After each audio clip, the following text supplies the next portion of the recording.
पूरा मामला क्या था कि वहाँ के जो स्वाभिमानी जो बहुजन हैं, दलित हैं, जाटव हैं या वो चमार हैं वहाँ पर, उन्होंने वहाँ के लोगों के यहाँ काम करना बंद कर दिया। जब काम करना बंद कर दिया तो उन लोगों को ये बुरा लगा कि ये लोग पहले से हमारे यहाँ काम करते हैं, आप क्यों नहीं करते।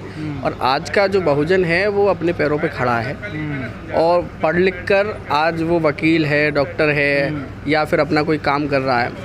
कोई उनके स्वाभिमान को ठेस पहुंची कि हम काम नहीं करेंगे, उन्होंने काम करना छोड़ दिया। मतलब काम तो करना छोड़ा तब जब हाँ उसके बाद ये उसने प्रधान ने ऐलान कराया कि अगर ऐसा अगर वो हमारे खेतों में जाती हैं तो हम वहाँ काम नहीं, उनको 50 जूते और 5,000 रुपये का जुर्माना लगाएंगे। तो क्या ये लोग ज़बरदस्ती काम करवाते हैं क्या दलित? नहीं, ज़बरदस्ती नहीं। ये गांव में एक धौंस होती है, अगर तू मेरा ये काम नहीं करेगा मैं तुझे हेल्प नहीं करूँगा, मदद नहीं कर दूँगा। दरअसल जो कम्युनिटी है, पहले खाने कमाने वाली, रोज़ लेके आने वाली कम्युनिटी है, उसको कहीं ना कभी मदद चाहिए होती है। साहूकार हैं या गांव में जो एक तरह से जो सवर्ण लोग हैं उनसे ले लेते हैं, या फिर जो डेयरी वाले होते हैं वही चलाते हैं, जो दूध का काम करते हैं, तो उनसे पैसे ले लेते हैं। ये मदद की आवश्यकता होती है। इतने मतलब नीचे बेकार गंदे होते हैं कि 12 चूल्हे तो वो अशुद्ध हो जाएगी, खेत में पैर रख दे या उसके घर के पास से गुजर जाए। जहाँ से आप आते हैं वहाँ तो घोड़ी पे नहीं चढ़ने दिया दलित को। पता नहीं घोड़ी से क्या रिश्ता है इन लोगों का। अभी गाय उनकी माता है तो शायद घोड़ी भी उनकी कोई रिश्ता होगा, लेकिन ऐसा नहीं है। हमारे साथी वकील ने सीओ से बात की, जो गढ़ाना कांड आप बता रहे हैं, जो वहाँ घुड़चढ़ी नहीं होने दे रहे थे, सही 1 घंटे में वहाँ पर पूरी फोर्स पहुँची और जो संवैधानिक तरीके से जो तरीका है उस तरीके से वहाँ पे घुड़चढ़ी हुई। बेशक फोर्स पहुँची, लेकिन एक बात बताइए, अगर मैं रास्ते से जा रहा हूँ और मेरे पे हमला कर दिया जाए तो मैं क्या करूँगा? सहायता तो लूँगा, चाहे पुलिस की हेल्प लूँ, फोर्स की हेल्प लूँ। वहाँ पर जो एक ठाकुर की हत्या हुई थी लास्ट टाइम पे, वो उनकी खुद की गलती थी। उन्होंने कहा कि हम ज़बरदस्ती नहीं निकलने देंगे। क्यों नहीं निकलने देंगे? तुम्हारे बाप का रास्ता है क्या? अच्छा, वही गढ़ाना गाँव, वही गढ़ाना गाँव था कि दोबारा यहाँ पे घुड़चढ़ी नहीं होगी। और जिस व्यक्ति की वहाँ पे घुड़चढ़ी हुई थी वो भी शायद वो भी फोर्स में था। हाँ, ठीक है। तो उन्होंने जो है इस बात को कहा, इस बात को हम तक पहुँचाया, हमारे साथी तक पहुँचाया। उन्होंने जब सीओ से एसएसपी से बात रखी, उन्होंने कहा क्यों नहीं निकला जाएगा, घुड़चढ़ी होगी। वहाँ वो मौके पर पहुँचे सब लोग और घुड़चढ़ी अच्छे से हुई, उनके घर के आगे कर घुड़चढ़ी हुई। बुलंदशहर के तो चार्टअप बड़े मजबूत हैं, पैसे से भी संपन्न है बिल्कुल। वहाँ कैसे स्थिति देखिए बुलंदशहर तो मैं जो बहुत सारे लोग देख रहे हैं उन सबसे, युवाओं से भी कहना चाहूँगा कि जो मूँछों वाली लड़ाई है, जो मूँछों के ताब जो आजकल नए युवा, बहुजन युवा देते हैं, शायद उन लोगों को ये नहीं करना चाहिए। क्यों? लड़ाई नहीं करनी चाहिए, झगड़े से दूर रहना चाहिए। खुद से मूँछों पे ताब मत दो। तुम्हें मूँछों पे ताब देने की जरूरत नहीं है, तुम्हें ज़रूरत है पढ़ने की। नहीं, क्यों? आत्मसमर्पण करने की बात नहीं है। मैं बात कर रहा हूँ सिर्फ लड़ाई करने की। आप खुद से लड़ाई ना करें, लेकिन जब आपको कोई घटना होती है तो उसका जवाब दिया जाता है। जब गढ़ाना कांड हुआ तो उसका जवाब दिया। ऐसे ही कई सारे ऐसे कांड हुए जिसका जवाब दिया जाता है, लेकिन फालतू की चीज़ों में ना पड़े। बुलंदशहर वालों ने तो जवाब दे दिया, लेकिन राजस्थान वाले क्या करें?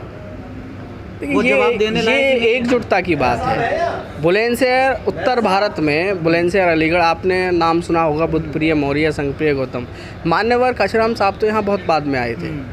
यहाँ पर उत्तर भारत में बुलंदशहर, अलीगढ़, आगरा, इधर जय भीम और बुद्धप्रिय मौर्य का नाम जो है वो जाना जाता था। वो जय भीम को जो जाना गया वो बीपी मौर्य जी की वजह से यहाँ जाना गया, और इसका ही नतीजा है कि हर घर में जय भीम का नारा। यहाँ का बुलंदशहर का जो लोग है वो इसलिए ज़्यादा मजबूत है, और वो पहले से भी मजबूत है, लेकिन ऐसी कुछ घटनाएं कहीं कहीं हो जाती हैं जहाँ पे कुछ लोग कम होते हैं। मैं उस बात को, थोड़ी सी बात अधूरी रह रही है। मैं उन युवाओं से कहना चाहूँगा कि जो वैचारिक आंदोलन से नहीं जुड़ पाए हैं, जो सिर्फ मूँछों में ताप दे रहे हैं, जिनको सिर्फ ये करना है कि मैं ये कर दूंगा, मैं वो कर दूंगा, उन लोगों को पहले अपने घर की आर्थिक स्थिति पे, अपनी पढ़ाई पे, इन पे फोकस करना चाहिए। अपनी जॉब पे नहीं, अगर आज तो ज़बरदस्ती लड़ोगे आप किसी से। अच्छे कपड़े पहन रहता तो उसको मार दिया, तो उसका जवाब दिया जाता है। ऐसा नहीं है। आज का समय, आज का जो युवा है वो आपको नहीं, हर किसी को समय से पहले जवाब दे रहा है।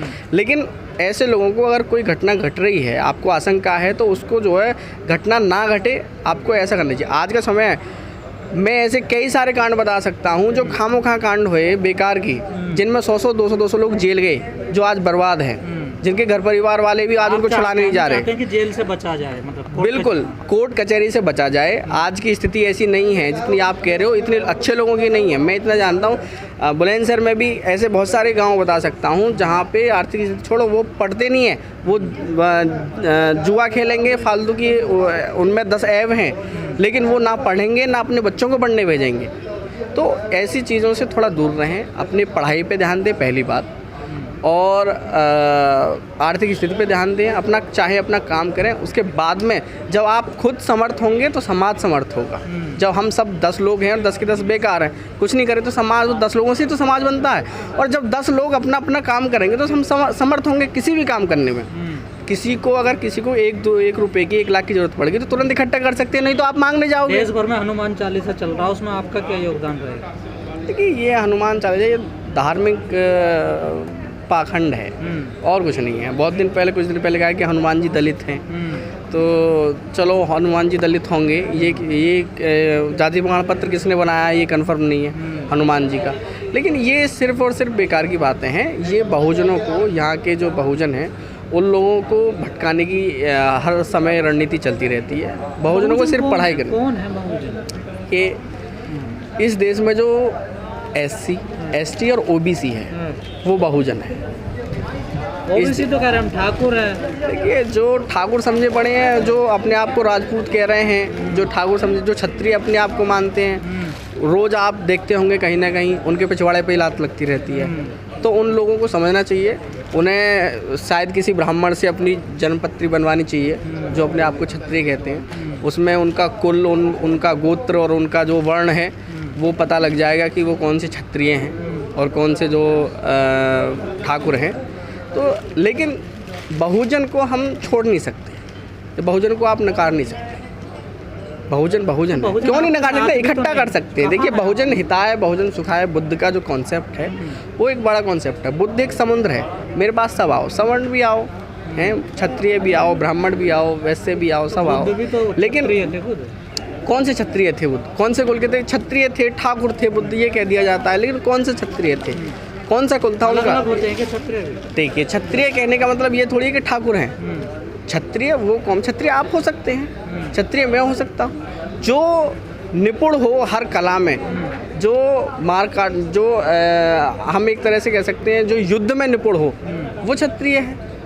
हम क्षत्रिय हैं, आप क्षत्रिय हैं। क्षत्रिय कहने का क्या मतलब है? एक वर्ण को आप क्षत्रिय कह रहे हैं क्या? वर्ण को क्षत्रिय नहीं कह सकते। वर्ण व्यवस्था तो आपको नहीं मानते ना? वर्ण व्यवस्था को हम नहीं मान रहे। आप क्षत्रिय, आप पहली बात तो ये कह रहे हैं कि आप क्षत्रिय हैं हमको, लेकिन हम उस वर्ण व्यवस्था को मान ही नहीं रहे हैं। अगर आप कह रहे हैं, क्योंकि हम क्यों बताएं कि हम शूद्र हैं? हम तो शूद्रों में भी नहीं आते। अगर उनकी वर्ण व्यवस्था से देखा जाए तो हम तो शूद्रों में भी नहीं आते। देखिए, इस देश में जो सबसे बड़ी कौम है क्षत्रिय कौम, मैं बता रहा हूँ। आजकल जो एक वो आप गांव में देखते होंगे, जो एक कौम है, उनको कहते हैं हमारी भाषा में भुवरिया, जो जगह जगह 10 दिन रुकते हैं, 15 दिन रुकते हैं, बंजारे जो होते हैं। सबसे बड़ी राजा क्षत्रिय कौम है वो कौम है जिसने गुलामी स्वीकार नहीं की, और आज वो रास्ते रास्ते घूम रहे हैं। क्यों?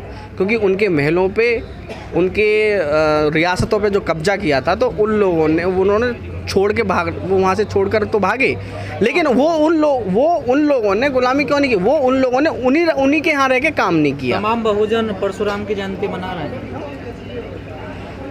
ये कॉन्सेप्ट बहुत ज़रूरी है समझना। मैंने भी एक परशुराम जी की, जो भगवान परशुराम है, एक वो डाला था। आदमी को सोचना चाहिए मैं क्या बोल रहा हूँ। खौफ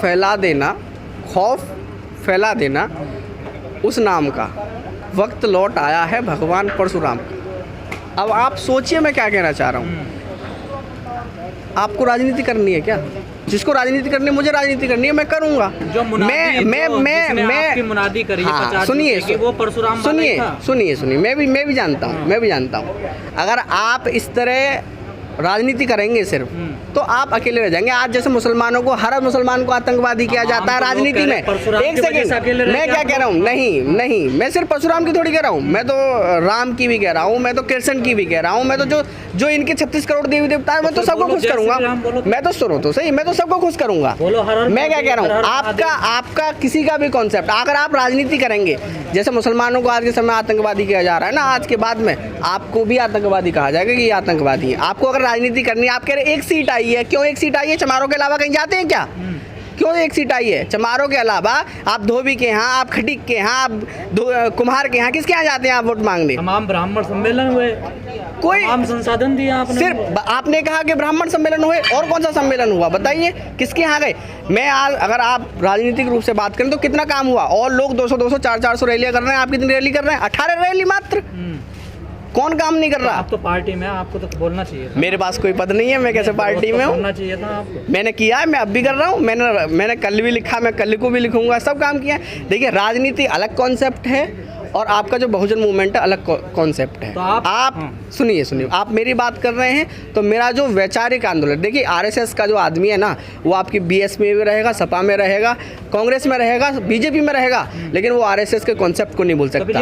ये स्लीपर मिश्रा क्यों है पार्टी में? ये देखिए बेकार की बात है कि सतीश मिश्रा क्यों है पार्टी में। एक बात बताइए, जब बीएसपी की सरकार आती है तो सारे के सारे ब्राह्मण, सारे क्षत्रिय, सारे गुर्जर, ठाकुर, कोई भी सही कि सबकी गाड़ियों में बसपा के झंडे होते हैं। और जब आप बीजेपी की सरकार है तो वही लोग वहाँ चले जाते हैं। ये अगर जाटव सही, दलित सही, चमार सही, अगर उनको इस देश में सही तरीके से अपना रहना है, नहीं सुनिए, अगर उनको, हाँ बिल्कुल इतना हूँ सर्वजन महोदय, मैं ये कहना चाह रहा हूँ कि जैसे आरएसएस का बंदा हर पार्टी में है और वो सिर्फ आरएसएस का कॉन्सेप्ट चलाता है। पार्टी में है सर, दलित भी तो हर पार्टी में, बताओ कौन सी पार्टी में दलित नहीं है?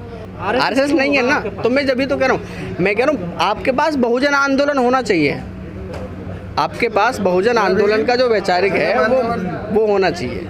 इसलिए दोनों, इसके लिए देखो बहुत लंबी बात है ये, क्योंकि मैं सही बात ये कि ये कुछ चीज़ें अंदर की बात है जो आरएसएस के पास जैसा स्लीपर सेल है, आप लोगों के पास भी स्लीपर सेल होना चाहिए, आपके पास भी एजेंट होने चाहिए जो आपको हर तरीके की सूचना और खबर दे, नहीं तो वो उनका ही होकर रह जाता है, आपका नहीं होगा, आपको नहीं बताएगा। मैं फिर कह रहा हूँ दोनों अलग अलग कॉन्सेप्ट है, राजनीति अलग, राजनीति सिर्फ चमारों के बल पे नहीं कर सकते आप, लेकिन बहुजन कॉन्सेप्ट आपको सबको जोड़ के चलना पड़ेगा। मायावती तो वही कर रही है ना? बहन जी कुछ कर नहीं रही है अभी, फ़िलहाल शांत बैठी हैं, अभी तो कुछ नहीं कर रही हैं, उनका आदेश होगा तो करेंगे, उनका सम्मान है, उनका सदैव सम्मान रहेगा। वो एक तरह से पूरी वो मसीहा हैं पूरे समाज की।